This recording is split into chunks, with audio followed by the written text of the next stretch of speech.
All right, that was a really quick transition. Sorry about that, everybody. I'm glad y'all made it over.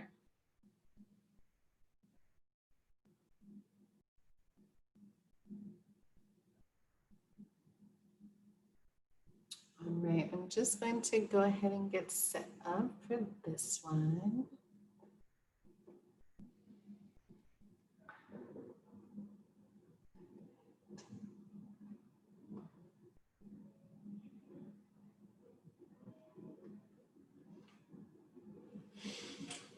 Okay, okay.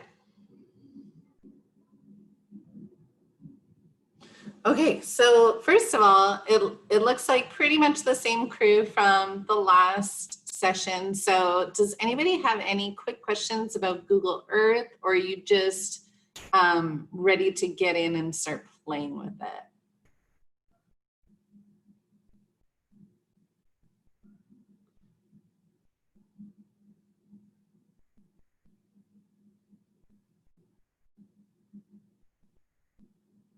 No questions. Okay.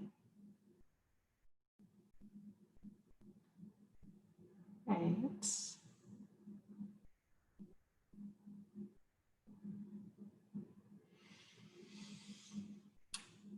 All right.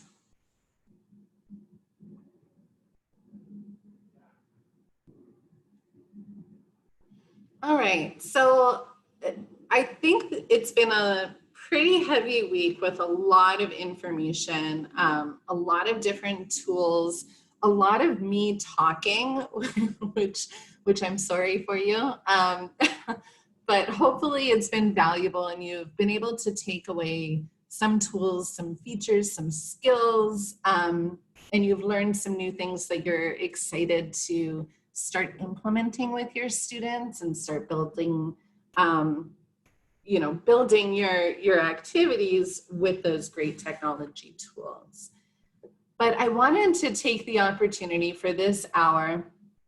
I wanted to slow it down a little bit and really go step by step through building something or creating something that is really relevant to you. So I wanted to kind of put myself on the spot, but open it up for you guys to decide what direction we go for this session.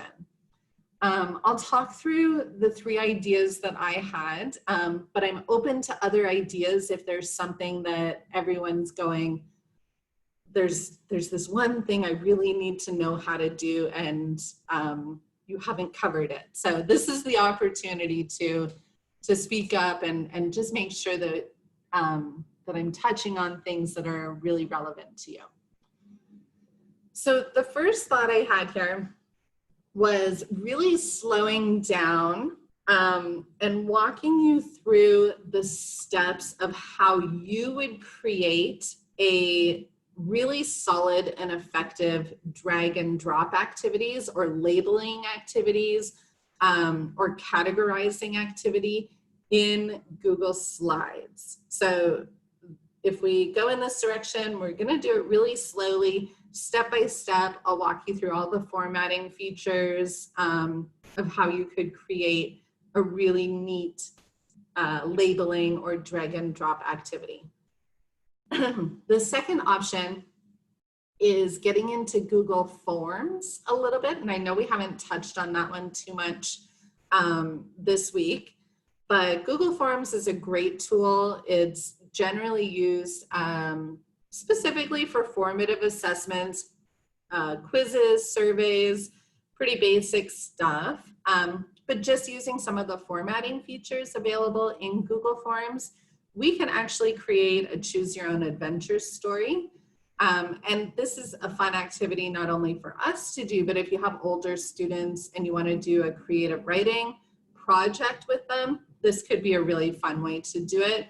That's quite different than any of the other sort of tools that you generally use to create writing projects or published work. The last one is a Nearpod example.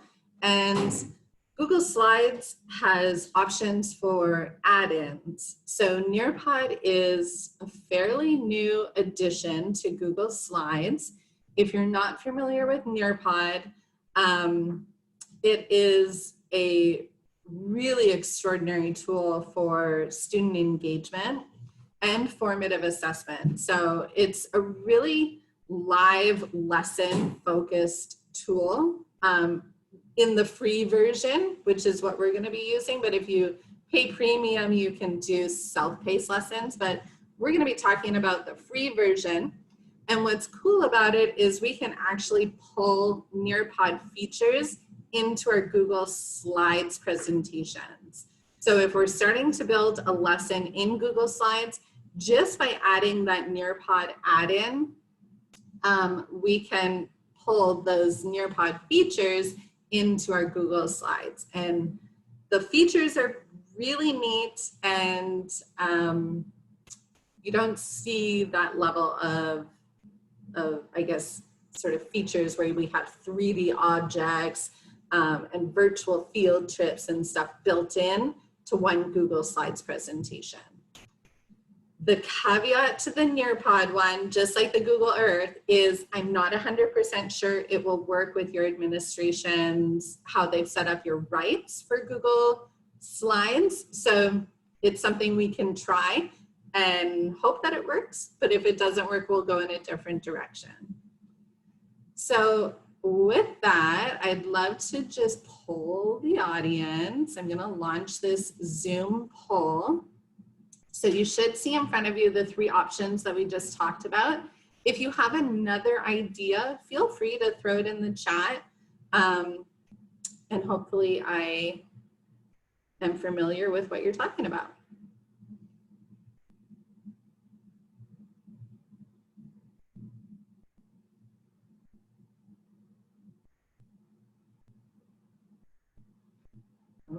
Okay.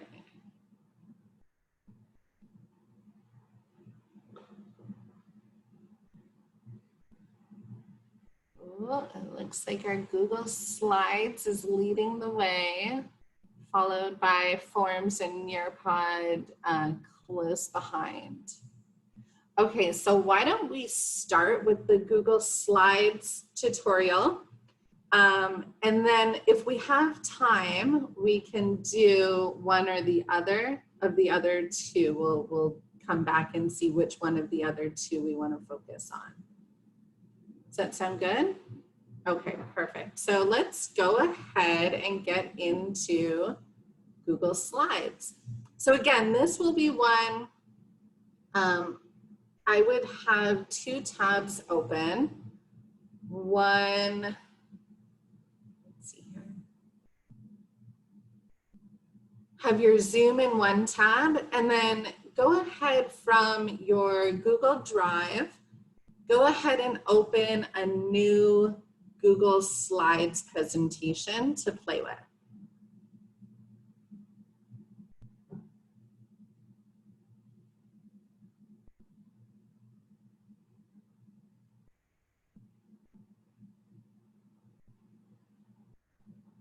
I'm going to turn on my video so you can all see me doing this.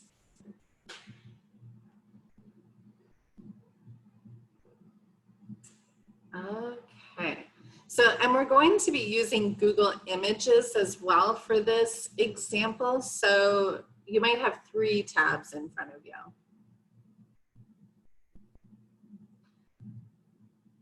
But let me know when you all have a blank Google Slides presentation, and then we'll go ahead and get started. Love the thumbs up. Thank you, Maria. Ready, beautiful. Min, don't let me leave without responding to your question about Seesaw activities to your Bitmoji classroom, because I have the answer for you.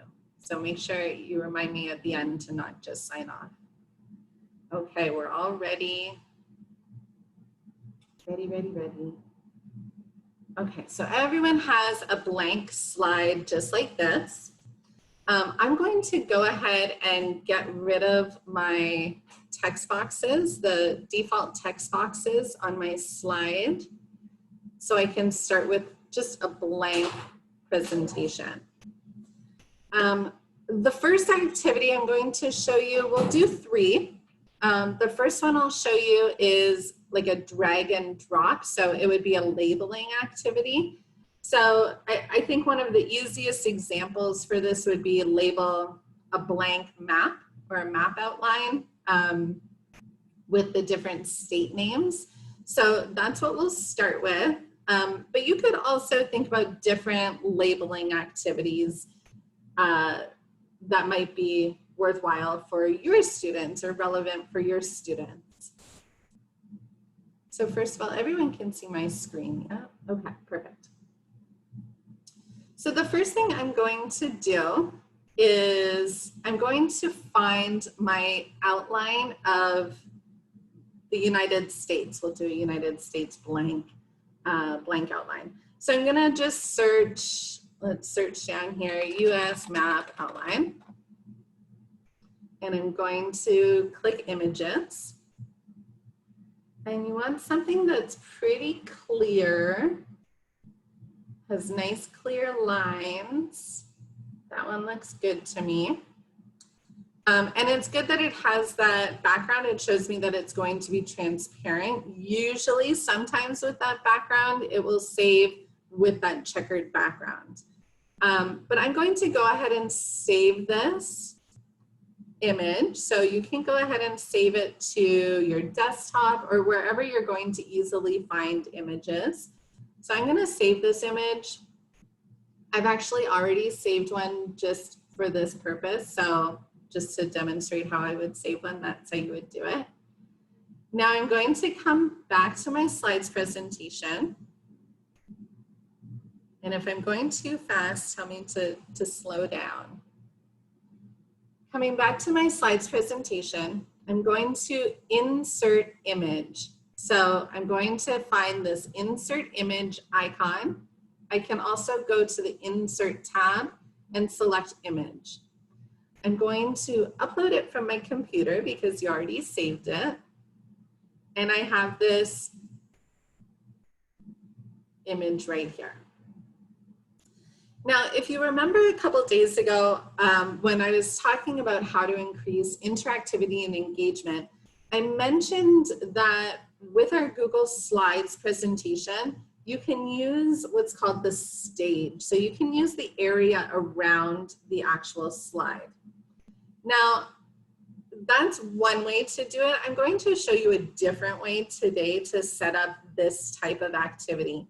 And the reason for that is you don't want your students to get frustrated for any reason ever, really, when they're working with these digital materials. So sometimes if you have things hidden in the stage, depending on how they open it or what their view is, those things may be really hard to find. Like they may actually have to, if they have it really zoomed in, for example, they may have to actually know how to zoom out in order to find those items on the stage. So we're going to just fit to screen. We're going to do it a different way where all of the elements are actually on the slide. So it's going to be really easy for students to interact with. Whoops, I was still on that. No, I'm on this. Okay. So place this somewhere. We're going to just do it to the right here and just get it somewhere on the slide that you're comfortable with. And then we're going to add our title and directions just above. So we're keeping everything that we want to be static on the page to one side of the page. It could be this side or that side, whatever is comfortable for you. So to add the title, I'm just going to pull out a text box. I'm going to make the text box about the width of the image. So that looks pretty well aligned. My reason for that is it's going to help with appearance. It's going to make it look more aligned. And I'm going to just add the title and the directions for this activity. So this is going to be labeled the states. And the directions here, we're going to say drag the state names on the left to the state location, to the correct state location on the map. Okay. I do not like the looks of this at all. So I'm going to start changing the formatting.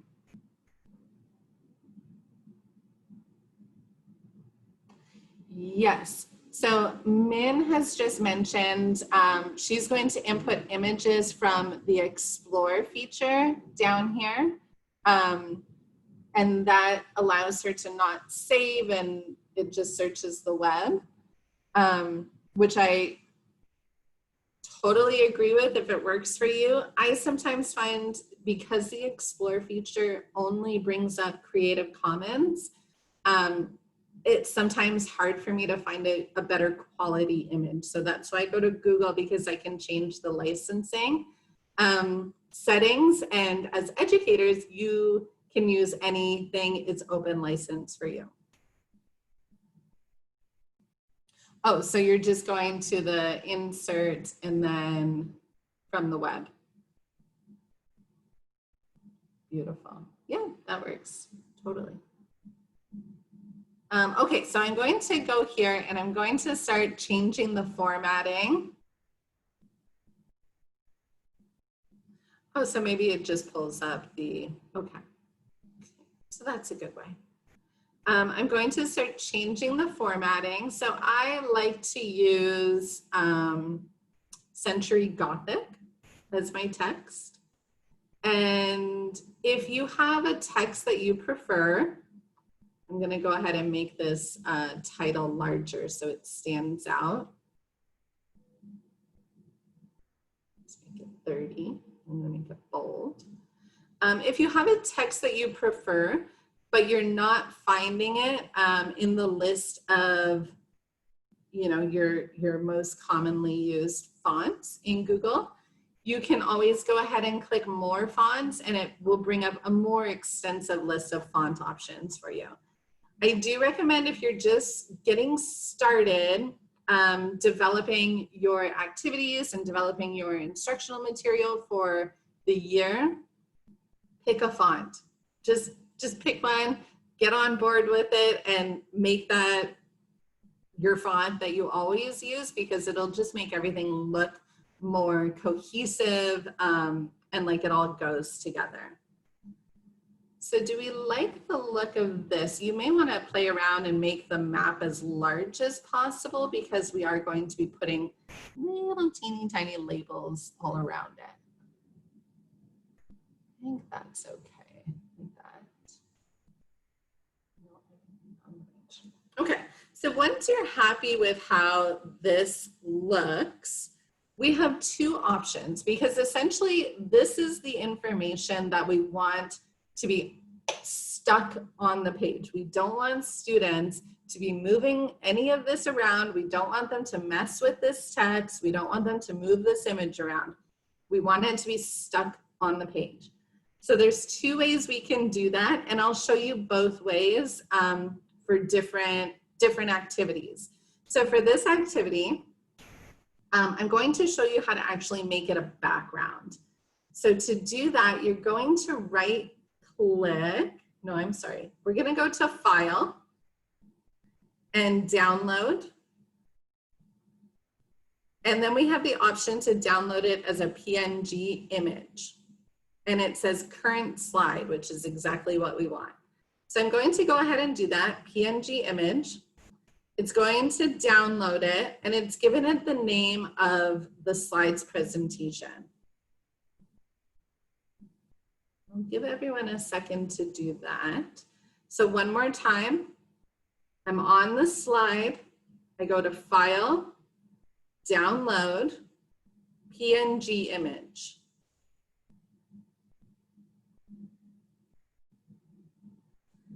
Give me a thumbs up or a yes or a Y if you are with me. Perfect. Okay. So now I'm going to go ahead and just start a new blank slide so we can see the difference. So I'm going to come up here to my little plus button, down arrow, blank slide, that adds a blank slide. So now I have a nice blank slide. I'm going to go to background, and then I can choose an image to set as background. I'm going to upload and browse, and it should be in my downloads. It should be the most recently downloaded image. So it's right there for me right at the top, drag and drop activities. Open. And then done.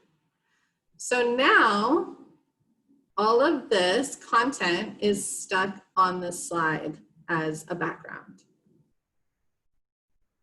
Yes, Krista. So background right up in the middle here. Katrina, I'll repeat the process from setting the background or from downloading the image.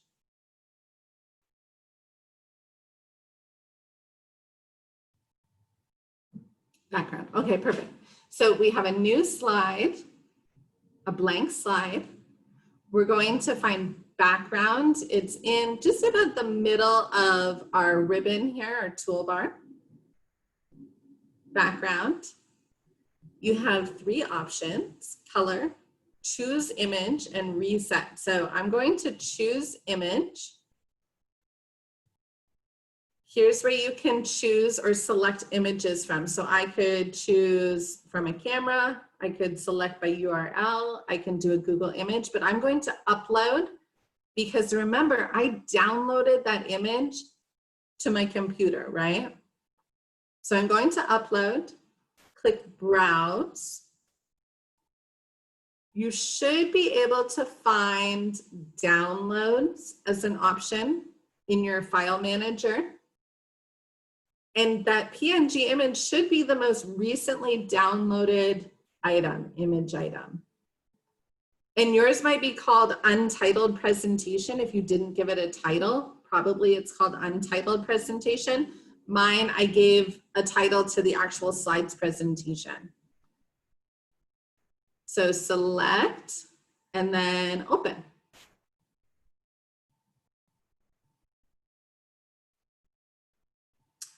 And then click done.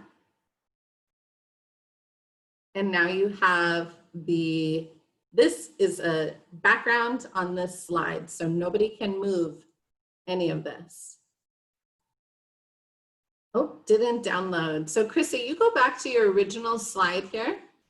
This is the one where we just added the picture and the text, and just go through that download process again and make sure you're seeing it at the bottom here.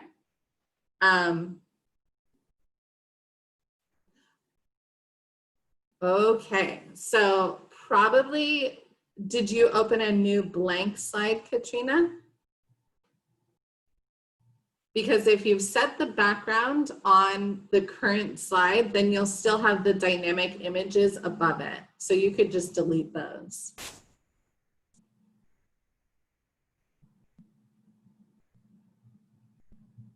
Sorry, how do you delete them?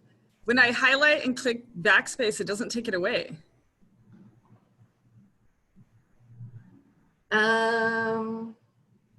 So you click on the image and click delete, and it doesn't delete it. No. Ooh. Can So you? So it brought it in with two like text boxes, like a title and another big one, you know? Mm-hmm. And how do you get rid of those? Can you share your screen with me so I can see what's going on? I will stop my share and you can share yours. So look along the bottom of our Zoom and you should see a share screen right in the middle. Does that work? Yeah. Okay, so see these two blue boxes? Oh, it's just. How do I get rid of them? Oh, okay. So you have to actually click on the blue line. So you have to take your, yeah. So take your cursor and then press backspace. Not doing anything. There it is. Oh, Yeah. So Google Slides, you really have to be particular with where your cursor is. And if you'll remember at the very beginning, I said, like, let's get rid of these text boxes because those are just placeholders. right. So Yeah. if we don't, yeah. Yeah, I couldn't figure out how to do them. Okay. Got it. So now you have your image and it's the background and you can't move it, right? Yes. Perfect. Okay. All right. I'm going to take back control.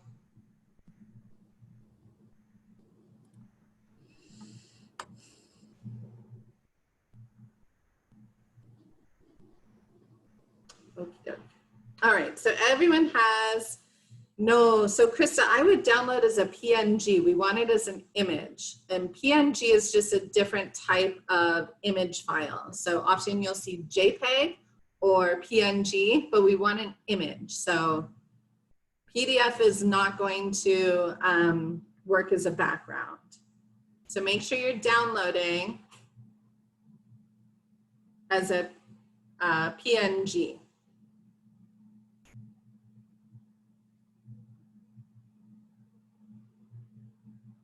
Yes, great point. Winter says when you insert a new slide, start with a blank slide so we don't get those text box placeholders. Great, good point, Winter. Thank you. Joe, success. Yay. Okay, so I'm gonna keep going. And if anyone is still stuck on something, just stick it in the chat and we'll try and troubleshoot as we go. But now I need to actually make my items to drag and drop, right? So I'm just going over here and I'm going to create a text box. And I'm gonna do it quite small because they're labels. All right, and you'll notice my text right now is really large, so I'm going to make it quite small. Let's make it 8 or 9. And I'm going to change it to my Century Gothic. I'm going to make the box stand out. I'm going to make these draggable items stand out. So I'm actually going to fill the box. I'm going to fill it yellow, and I'm going to put a black border around it. Okay. And I'm going to start typing states. Wish me luck because I'm Canadian, so I'll only do a couple so I don't make a fool of myself. So we're going to highlight the text. I'm going to put it in the middle, centered. I'm also going to center it in the middle of the box. So I center it in the middle of the two sides, and then I want it centered up and down as well. So then you can kind of play around with that and decide if you're happy with that. Maybe, oops, undo. Maybe the border is a little bit too thick. Let's do it like that. Yeah, I think I'm happy with that. And I think over here they could, still put it basically where they need to. Okay, so I'm happy with this. Now it's just a matter, oh, how did you center it in the box? Great question. So I highlighted my text. I'm going over here to align. I'm going to center in the middle. And just below that, I have the option to center in the vertical center alignment. I don't know how to say that properly. So I'm aligning in the middle, center, and I'm aligning in the center vertically. So two ways.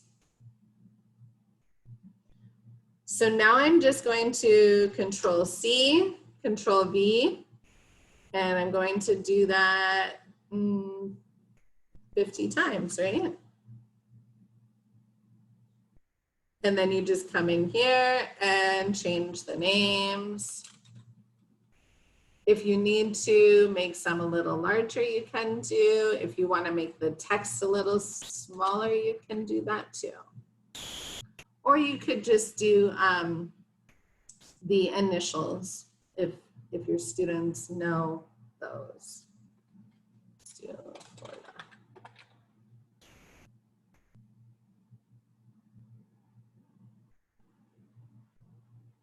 Then you would align them, make them look a little nice over here. And then,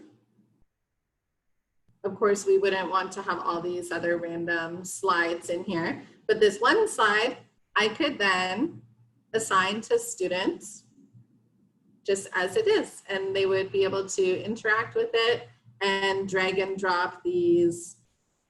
That's Florida, right? Texas, the big one.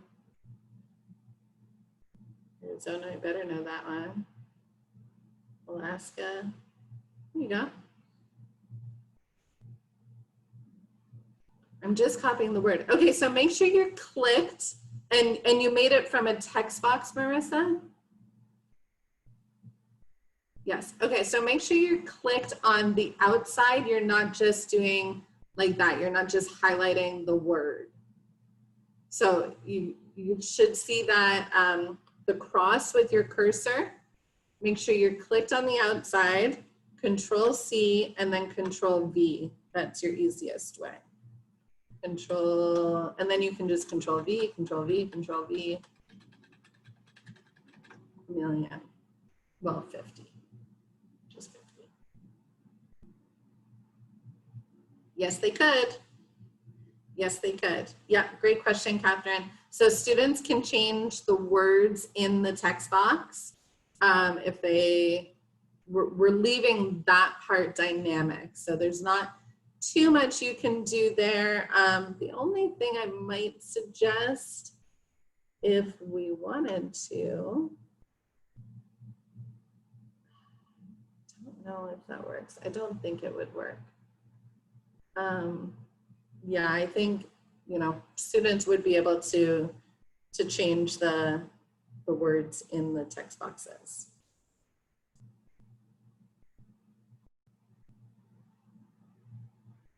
All right, so yes, you have to be specific, definitely. And you could do that. So, you know, that might be a scaffolding method for this type of activity. I can imagine if you were doing a cell labeling assignment, you might have one option where they have the labels, and then we can just come in here and duplicate this slide, and they might have another option where they have to actually type in the labels themselves. So you could play around with that function as well and actually scaffold it within the activity. So there might be 3 levels of labeling here. I've seen it done really successfully with skeletons and cells, plant cells. Could definitely see a lot of applications for this. All right, is everyone ready to move on to the next activity? Yes, perfect. Okay, so also just as a side point, I would probably save these kind of raw materials separately. Make sure, just make sure you keep them. So if you find an error or I need to come back and actually add more directions here, that you have them in editable format, not just as an image. So we can't change anything once it's an image. No, so the text boxes are movable. So they can move anywhere on this page as long as we just leave them as text boxes, then they're totally dynamic. The thing that can't move is the background, that image there. Got it. Okay, beautiful. All right, so we're gonna start another one. So let's go ahead and open another blank slide. So make sure you're choosing blank down at the bottom so we don't have to worry about any of those placeholders. So we're gonna do blank. This one, let's do a categorize activity. Okay, so this is going to be categorize the triangles, different triangles. So I'm actually going to copy, and remember you have to click on that outside blue box with when you have the cross. I'm going to Control C because I want to keep the same formatting of the text. I'm just going to change the text and Control V here. This one I'm going to put in the center. And we're going to call it triangles. And the directions here are categorize the triangles based on the angles. In the correct category. If it's not obvious. Categorize the triangles based on the angles. Okay, we want to make sure that our text box is centered. There we go. Okay, so when you have a nice title you're happy with, or a heading with directions that you're happy with, we're going to go ahead and insert a table. Make sure you're clicked on your slide, by the way, and then insert table. And our table is going to be 3 by 2. Okay. And you should see something like this. You should have a table now. And now we're just going to start playing around with the formatting of the table. So our top row is just going to be our title row. And the bottom boxes are going to be where they're going to drag the triangles into. Okay, so I want to make this table look a little nicer. So I'm going up here to, no, actually I'm gonna do this. So the same way you fill your shapes, we're going to set a border for our table. I'm going to make this black, and I'm going to make it a little bit chunkier, a little bit fatter. Okay. And you can do whatever you want if you have specific colors that you'd like to use. I'm just gonna show you some options. So I've just highlighted that first row, and I actually am going to fill it black. And then I'm going to add text. So I'm going to come back here and change my text color to white, just to make it pop out a little bit, look a little more visually appealing, something slightly different. So now I'm going to add my triangle categories. So we have acute triangles. We have, and it's reverted back to black text. So I have to come back and change it to white again. Obtuse triangles. And again, I have to make it white. And this one is right angle triangles. All right, I'm going to select all, and I'm going to do my alignment again. So align in the center and align in the center.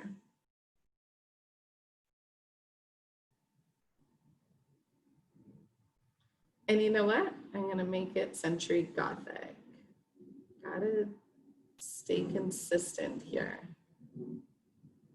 Make it a little larger there.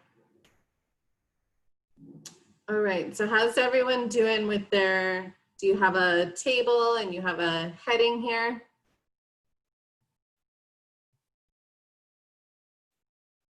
Perfect, okay. So we've already talked about one way, because I don't want students to mess with this part of this activity, right? This needs to be stuck on the page. What was one way that we already talked about doing that? So who can turn their microphone on and talk me through that one method?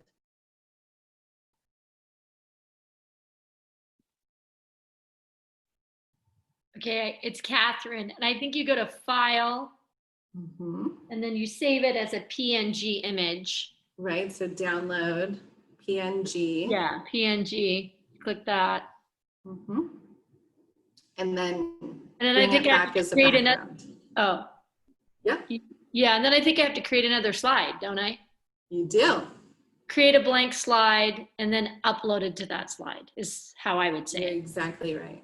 Yep. Or create it as the background, right? Or upload that image as the background. Yeah, sorry. Yay, you got it. That's perfect. Yay, you got it. Okay, so now I'm going to show you another way. And this is just, for the purpose of you all being Google Slides experts, so you know all your options here. Okay, so I'm going to highlight my text box, and I'm going to hit Shift. So I'm going to press down my Shift button and highlight my table. Okay. And I'm going to right click. Oops, where is it? Let's try that again. Highlight and highlight. Right click. Oh, maybe it's in PowerPoint. Okay, so I'm going to highlight, and I'm going to copy. Okay, so I'm going to hit Control C. So I have all of these elements copied. All right. Now I'm going to view. I'm going to view in my toolbar up here. View master, because you're all going to be Google Slides masters. So we're going to view the master. Welcome to your master slides. Master slides are basically you controlling the formatting of a slide deck. So if you ever download or start using a Google Slides template, or you select a theme from Explore, if you look at master, it will have a different slide for each different content type. So right now I'm on the blank slide. That's the slide I chose, if you remember. I can just click anywhere on this slide, and I can go right click, paste. All right. So I've pasted that content on the master slide. Now watch what happens when I go back to, yes, Erica, you can use it with any format you choose. And this is a great feature if you're building templates for your students where you want them to do something and fill in placeholders. You're going to be using your master slide. So watch what happens now. I'm going back to view. I'm going to unclick master. It's going to take me back to my normal view. Yes, and if you ever want to change people's templates, you have to know about master slides, because that's how you're going to go in and delete that little thing that you don't like that's stuck on the page. How do I get rid of it? You go to master slides and get rid of it. How to highlight both? Click on one. Let me take you out and I'll show you, Krista, okay? So unclick master. It's going to take you back to your regular view. And what you'll find now is we have still the dynamic things because they're on top of it, but under it we have these elements that we just pasted onto our master slide now that are stuck on the page. Yes, Sophia, you absolutely can do it from the master slide in the beginning. The only caveat to that I will say, hang on, let me answer Chris's question first, how to highlight both. So we have one moving element here and another one, and I want to highlight two things. Click on one, and then you hold shift and click on the other. And that will highlight both of them, and then you can control C. Okay, so I'm going to delete these and just address Sophia's question about the master slide. And Catherine, this will be how you get to the master slide. So go to view at the top and click master. And this is your master slide deck. So right now you'll notice we're at the very bottom. That's our blank slide template.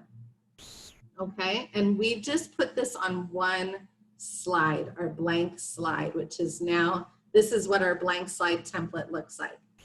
If you were building, Sophia, your master slide from the beginning, this very first one that says master, anything you do here will be applied to all of your slides in the slide deck. So that's the only caveat I would say. If you want some kind of aesthetic element, like a little logo or something, and you want it on every page, do that. If you want a specific font style, I'm gonna go with Century Gothic, do that. And you'll notice how it changed on every page. Now this is Century Gothic, this is Century Gothic. So this master changes everything.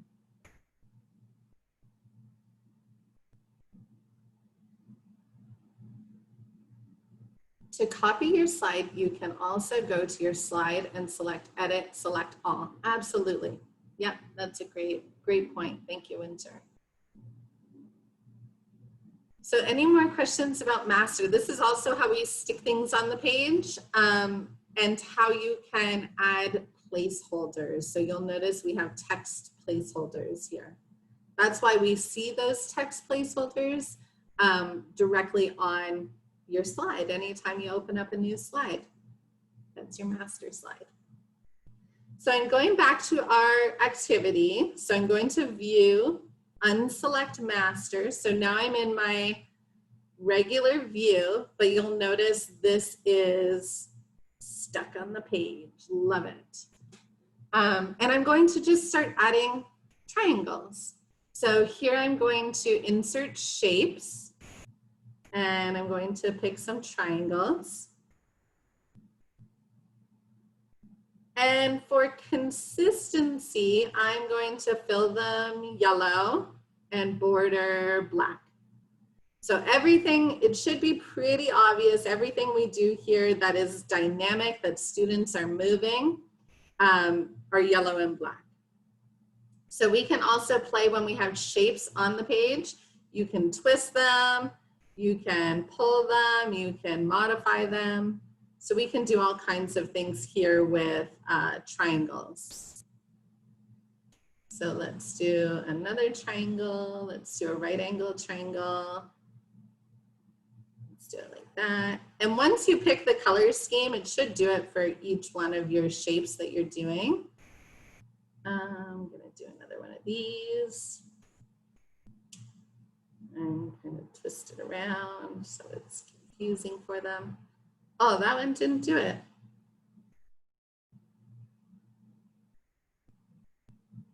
Here we go. And then you could get 10 or so triangles down here and they would just drag and drop. You might not want to keep them that large because they don't have as much space. But here we go.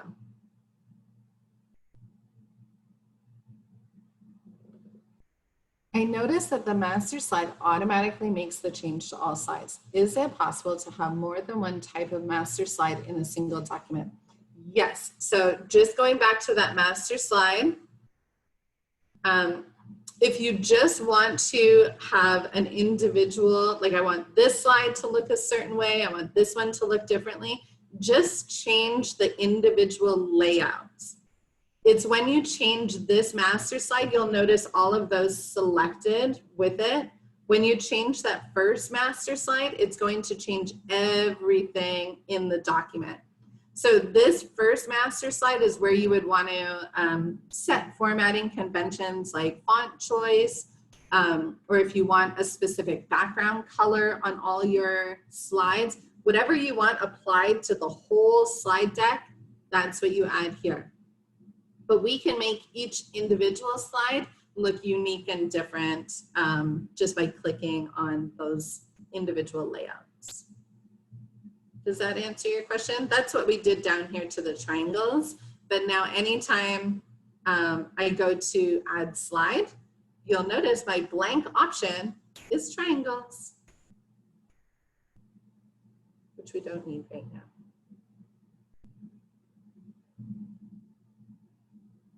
How are we doing, guys? Any questions? So does everyone have a triangle? Oh, go ahead. So if you're gonna add, when I add a new slide, it already says triangles categorized based on angles. How do I get rid of that? Okay, so when you add a new slide, you're going to Yeah. need to add a different layout because we've made this one the master layout. So if you have a different option, we can pick the caption one for our next one and then just get rid of this text box and we'll have a blank slide again. And you get rid of the text box by, Let's see. I got it, never mind, I got it. By clicking that blue, yeah, make sure you click on the blue line. Yep. By the way, if you teach your students one thing to know about Google Slides, it's this undo button. There's nothing like more valuable than the undo button. Okay. Okay. All right. Okay, so let's go on to the next one because I really want to show you this. It's a really cool idea. I'm going to delete this text box so we have a blank slide to start with. I'm going to come up here, grab my directions text box and come back here and paste it. So that's just Control-C, Control-V. This one is going to be a math one, and I want to show you something that we can do with base 10 little blocks. And you could do it with anything that you want to see multiple things come out. It's very cool. I'll show you. So this one is going to be,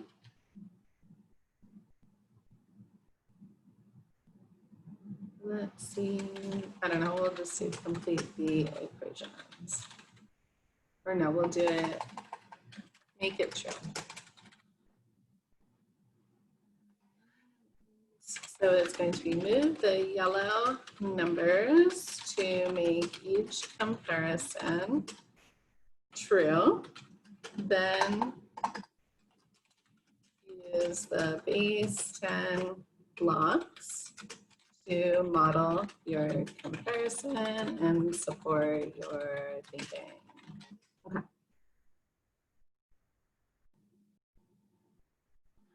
All right, and now I'm just going to add in a text box over here, and we're going to do just a couple examples.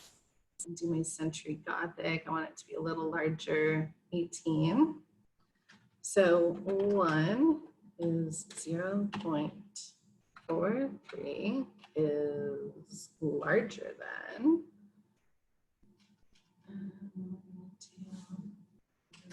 No, not under. We're going to actually add a line in here. So add a line. With the lines, you have to do just as you do with the shape. So we need to actually make it a little thicker if we want it thicker. And I'm going to Control-C, Control-V, Control-V, and let's see what else I need here. Do a little decimal point there. Okay. So did everyone see how I did that? So that was just with lines, adding lines and adding text numbers. And I'm just gonna Control-C, Control-V this whole thing and move it down here. I really wanna just make sure you get to see this. And this one will be 5, 6, and we'll make it smaller then. Down here too. Okay, so that sort of looks right, kind of not quite right. So if I had more time, I would play around with the formatting there. But that's not the most important thing. What I want to show you, I'm going to make this the background. Let's do it using our master slide. So I'm going to select all. I'm going to copy. That select all I just did, by the way, was Control A, which will also select all for you. Going to my master slide, going here, just pick a blank one. This is the one I happen to be on, and paste it right there. I'm going back to my view, take off the master view, Control A, oops, Control A, and then I can delete everything. So now everything's static on the page. I know that was really quick to just go through that, but you could do it using the PNG download or using the master slide method. But what I want to show you, so I went and found an image of base 10 cubes and just saved them. So I'm going to go ahead and insert image. Let's see where they are. This there's my base 10. So that's the image I found for base 10. So I want these little cubes, I want this to be individual, and I want this to be individual. So to do that, I'm actually going to crop this image. And to crop, I'm going to right click on the image and find crop image. And then you just need to pull that black line over to where you want it.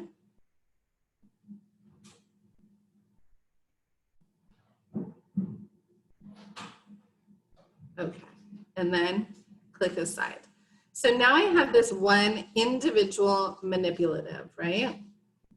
And I would do the same thing with the 10, and I would do it with the 100 as well. But what I want to show you here is often, especially when we're talking about ones and 10s too, they're going to need more than one of these, right? So if I have this now selected and I Control C, Control V, Control V, Control V, Control V, Control V. So I have multiple of the same. I'm just going to drag them and place them on top of each other.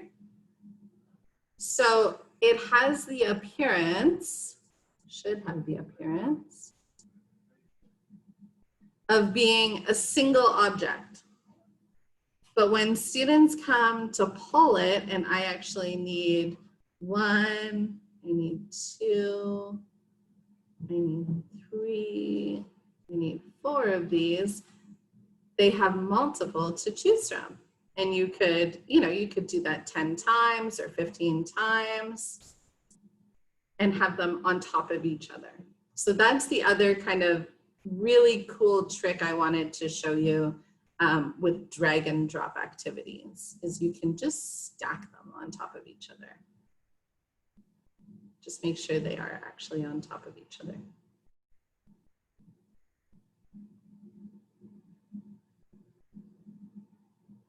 Here we go. All right, so I'm curious to hear any thoughts of how you might use these types of activities in your lessons, or if anything's coming to mind here for you.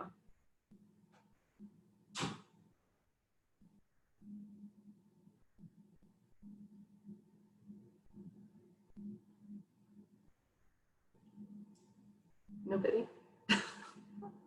Everyone's just working on Nearpod. Oh, Sophia, you want to look at Nearpod? Yes, Maria, I love that idea. Yeah, you could have the music stuff and then the music notes over here and have them drag and drop out onto the music stuff. Great. Base 10 block activities with 5th grade. Yeah. And if I was going to keep building this activity out, I would make squares and have the numbers in each of the squares. So those were also manipulative. So then they would pull the number over onto the block. So I would have 0 to 10, multiple stacked on top of each other. And have those be manipulative, so they're pulling them over here. So Katrina asks, if you're using Seesaw, you could just make a link to this slide and put it in an activity, right?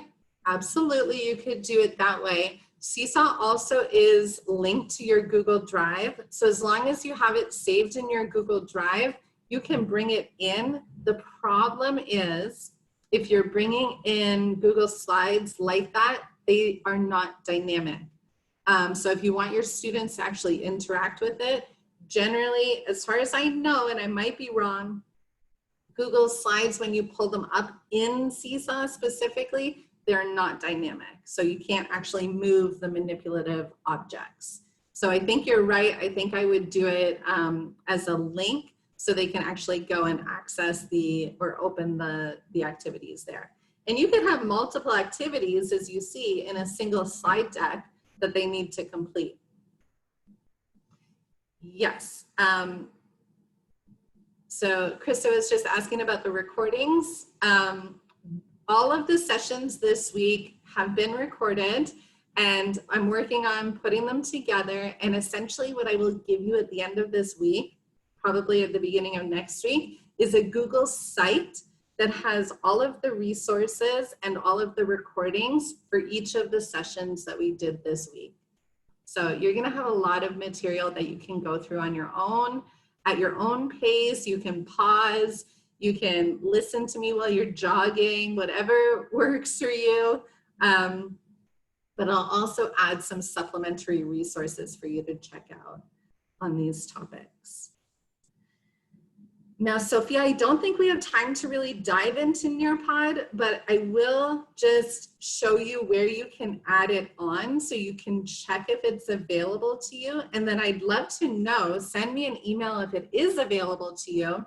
And then, you know, if we want to spend 5 or 10 or 15 minutes just talking it through, either tomorrow after the session or, you know, maybe another day on or another time on August 27th, when we have the longer in-service, we could do that as well. So in Google Slides, you have this option for add-ons. If you don't have any add-ons here, they won't show up. Click on Get Add-ons.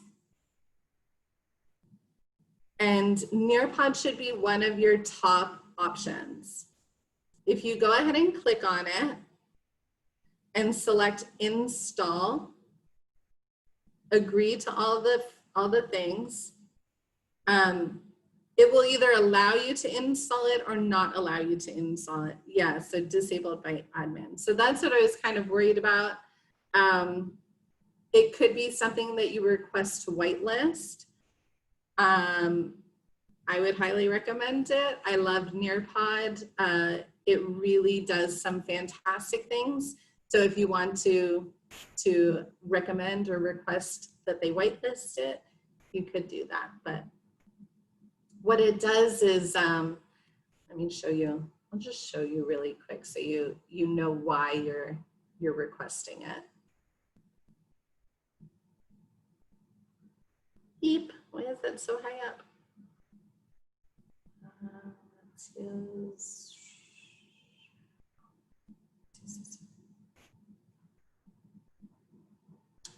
Ooh, you have Nearpod on your iPads.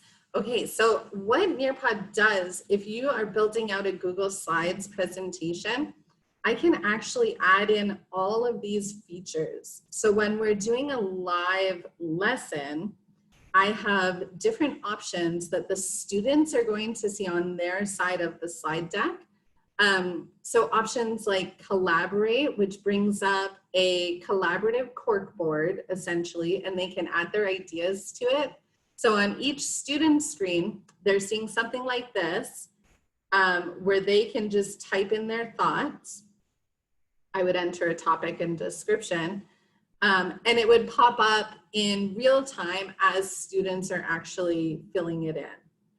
So that's one. But the real value of this comes in these virtual field trips. We also have our Flipgrid that's integrated. We can have them do matching pairs. So if your language teacher match this with the correct vocabulary word. Nearpod 3D. So if you're doing any of these drag and drop activities, rather than having a static animal cell, you could actually have students interact with a three-dimensional one, which is pretty cool.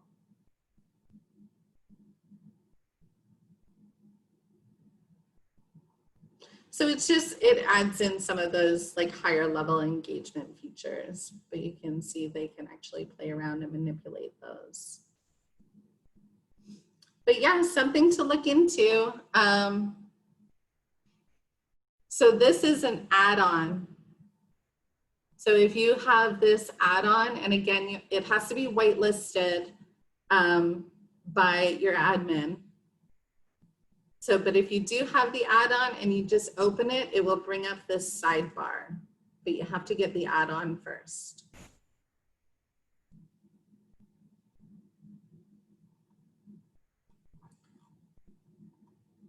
All right. Any other questions about building interactive activities or interactive slides or anything else I can respond to? Feel free to unmute yourselves. Did everyone get to build an activity today? Did you actually put one together? I hope so. All right, Krista, on top of it.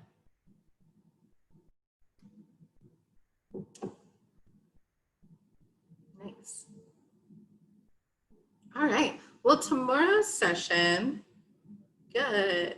Okay, tomorrow's session is all about accessibility and differentiation. So it's an important one, maybe not the most exciting one, but definitely an important one to end on.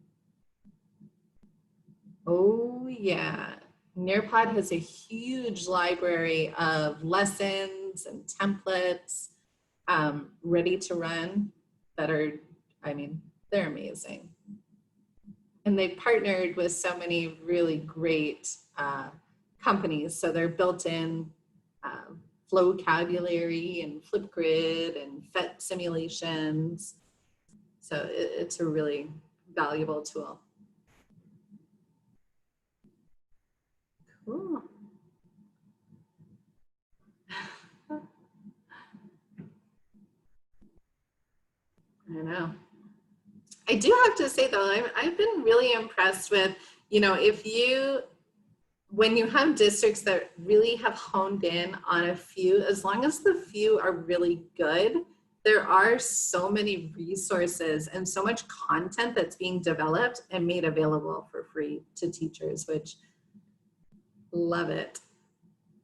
Thanks, Catherine. See you tomorrow, hopefully. There you go.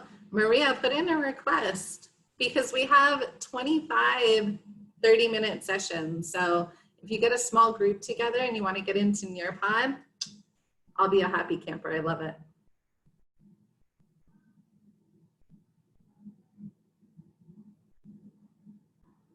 Okay. All right. Thank you all. Good. Min, did you want to talk a little bit about Seesaw and Bitmoji Classroom? Sure. Thank you, Erica.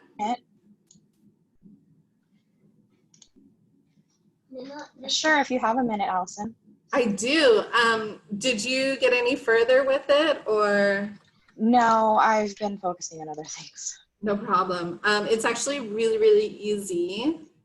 And I've been playing around with it and I'll tell you what I've figured out and see if that works for you.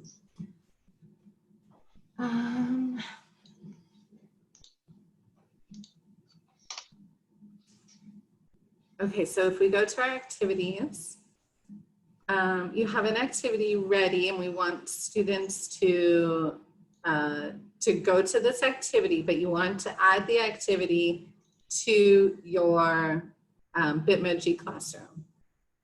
So let's just say this is the Bitmoji classroom. I know it's not, but essentially your Bitmoji classroom is just a big hyperdoc, right? So we need links. Oh, where was it?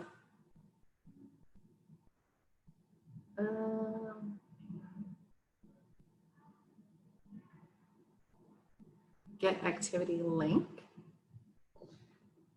Okay, and then share link. So copy and paste. And then we could, let's just, if you have an image, that's a really good way. So then link to the image and then apply. So what I would think about doing is taking this image of whatever the actual activity is. So let's see. I would maybe just take a screenshot of it just so you have like a static image, something that you can put on your Bitmoji classroom. So Monday, do this. Make sure the image is highlighted, click link, and then paste the Seesaw link. Oops, where did it go?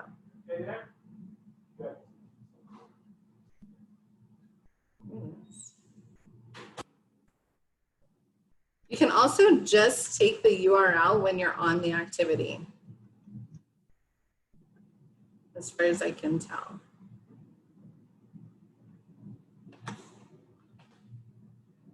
And then it's linked for them. Is that what you were looking for? Are you still here? I'm here. Sorry, my kids are up, so they're talking. I was really more looking for like how, if I'm already in Seesaw, to post something in there that they can click instead of like their landing pad is going to be Seesaw. It's not going to be a Google Classroom or a Google document. Mm-hmm.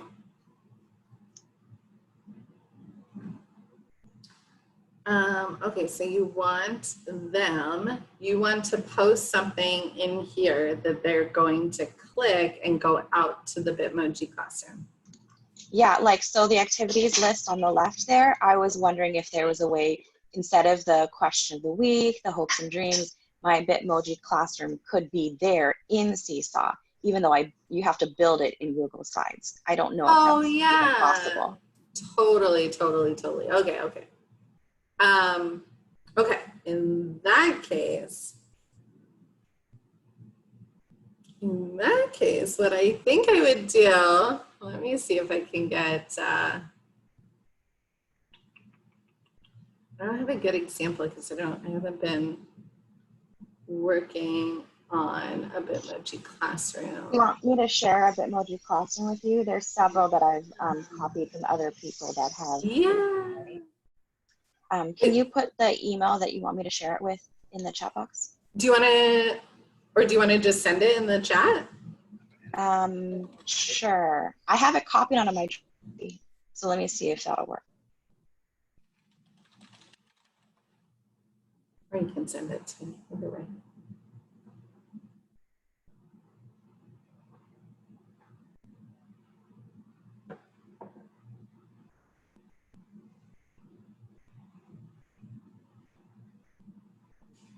I hope Jean is a nice person who doesn't say, why is everyone asking for Nearpod? Who's that person who was talking about Nearpod?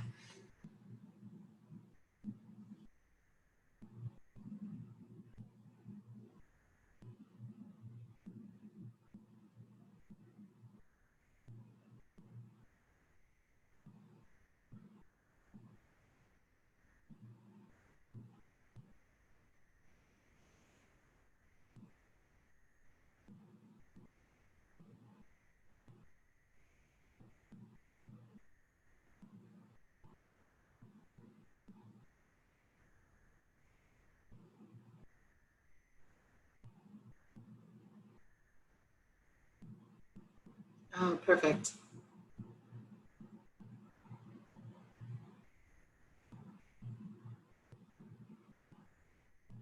Oh my gosh.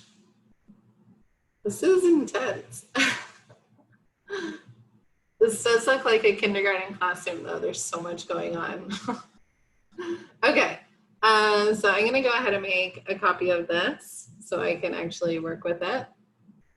And I'll just put it, let me just find a place for it.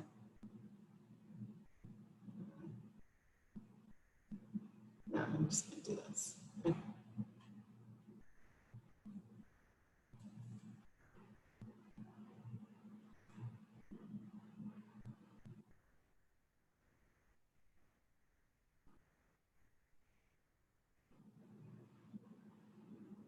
Oh my gosh, the fish too. Oh, that's great. Okay, so I am now the owner of this this Google Slides presentation because I made a copy of it. So it's now in my Google Drive, so I can work with it. I think my recommendation to add this to Seesaw would actually be to publish to the web. And you want them to work through it on their own, right? Yeah, so I don't necessarily want to auto advance. Yeah.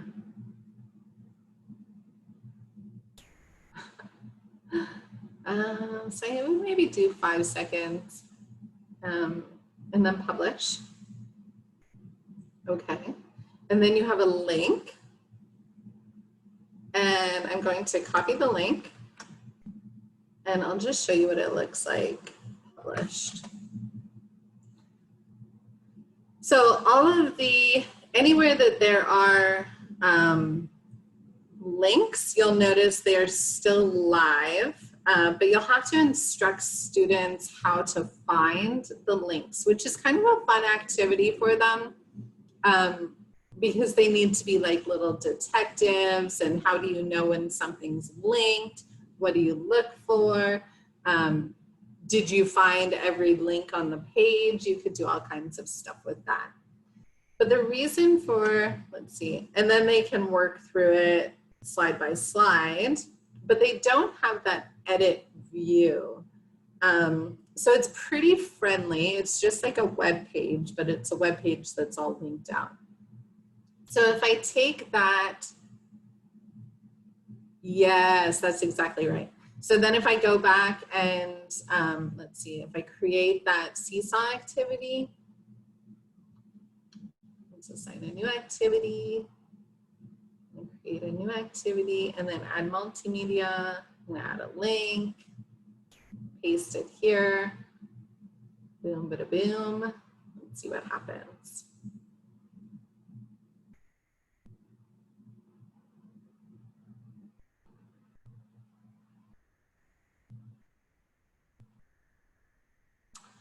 So it's not going to work. Oh, it's not going to work in Seesaw. It's going to take them to this website, this outside website. And in that case, everything should work. But in Seesaw, it's just going to look like a static image. You're right about that for sure. And it just looks like one page. So basically it's taken an image, put it into the activity, and linked the image to the web page. So if we go ahead and do that, and then say this is Bitmoji Classroom. So click the link. And of course, Seesaw your instructions with lots of little visuals and audio and video. The link below to check out our Bitmoji. I don't know, you would make something really descriptive. And then search for all the links, see if you can uncover all the information on the page, on each page. And then give them like little visuals, maybe a little visual of the hand so they can find the cue or the links on each thing. But if you save it, it should look like this. So again, it's just an image. So if we assign it, let's assign it here. View activity. So I shouldn't have said below, I should have said to the left. So they click here,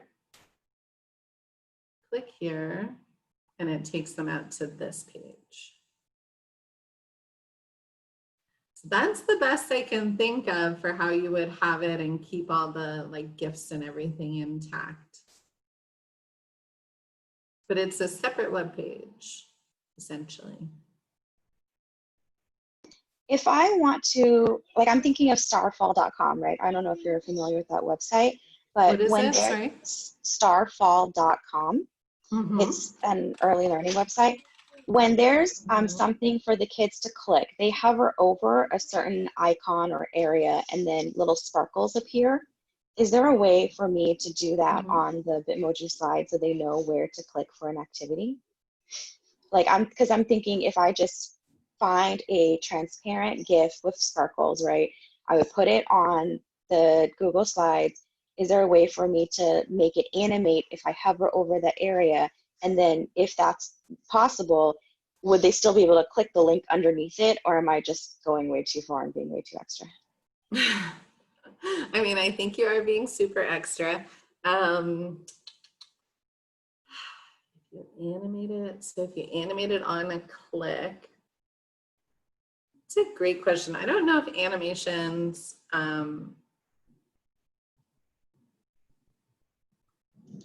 It's okay. It's okay. It sounds like it would be a lot more work than just like creating a bright pink border for them to know what to click on. yeah. I think I would go in that direction just because if we were talking PowerPoint or something else, I think you have more control over those things. But when you have animations on top of something that's linked, I just don't know that Google Slides is going to be easy to work with in order of like actually, in terms of actually formatting it. So I think I would try and keep it simple for your sanity. Okay, thank you. I normally build in PowerPoint, so I'm trying to switch over because the things that I've been building in PowerPoint, when I switch over to make it into a slide, I have to readjust it and, you know, reformat my text because I use the cutesy text and all that stuff. So I was trying to, I don't know what I'm trying to do. I'm trying to do things that way. I use both. I have to say, like, you know, when I do Google trainings, of course, everything has to be in Google, but often I'll make like certain assets or elements in PowerPoint. So, you know, I definitely, especially if I'm doing a pretty comprehensive slides presentation, I'll have PowerPoint open to just quickly, like if I can't get the formatting the way I want it in Google Slides, I'll do it in PowerPoint and then save it or copy and paste it over. But you're right, like to start in PowerPoint and then you build it out and you get really excited about it, it doesn't always translate over to slides. Like they're going in different directions. For a while, they were like really side by side and comparable, but PowerPoint has become, I would say, much more sophisticated, and Google Slides has become something that you have a lot of opportunity to add in other elements for interactivity and engagement more so than PowerPoint. So they're kind of going in different directions, have different strengths to them, but yeah, you're in a good spot if you know how to use both and how to leverage both tools, I think. Okay, thank you so much, Allison, for your help. No problem. I hope it works for you. I'm now really excited to see what your Bitmoji classroom ends up looking like. Well, now I'm wondering if I should even make one because of the some other factors. So we'll see. I hope to. Do it. It'll be so cute, even if it's just like a landing spot or a hello for the week. Like, you know, maybe Yeah, it or doesn't like need to be enrichment activities or something. Yeah. Like, yeah, I know. Like, It's so actually, I fun. love this. This is it's overwhelming to look at, but in fact, this is really cool. Yeah, there's a lot of I'm in, I want to say one or two Bitmoji Facebook groups, and people create all of these Bitmoji classrooms, and then they let you copy and use it. And some of them are like, oh, if you want to say thank you, you can buy me a coffee at this link. And you just copy and put your own self in there, and everything's good to go. It's so cool. That's amazing. I love that. Well, like, look at this. So she's done just, those are just static images. They're not GIFs, but it's an indicator that click here. You could do something like that. Oh yeah, that's a good idea too. Just one specific icon for them to click next to the thing, the icon of whatever link it is. That's a good idea. That's a good idea. All right, well, have fun with it. For me, it would be like a total rabbit hole, and I would spend way too many hours doing it, but it's fun. It's already become a rabbit hole. I want to say I've created like 4 or 5 different like displays. I did a Zoom class rules, Bitmoji style. I just made a flat teacher. I've done quite a few things already. That's fun. It's fun. And get them into it from the beginning so they know what they're looking for, and then they'll get excited for it. Yeah, and it's my image without having to actually use my image. Yeah, exactly. They're so cute. All right, well, you take care and send me any questions if they come up. I will. Thank you so much. Have a You're good day. welcome. Talk to you later. Bye.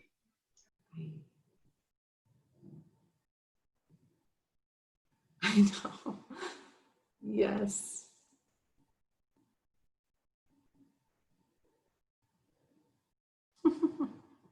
So sweet. Intense. All right. Okay.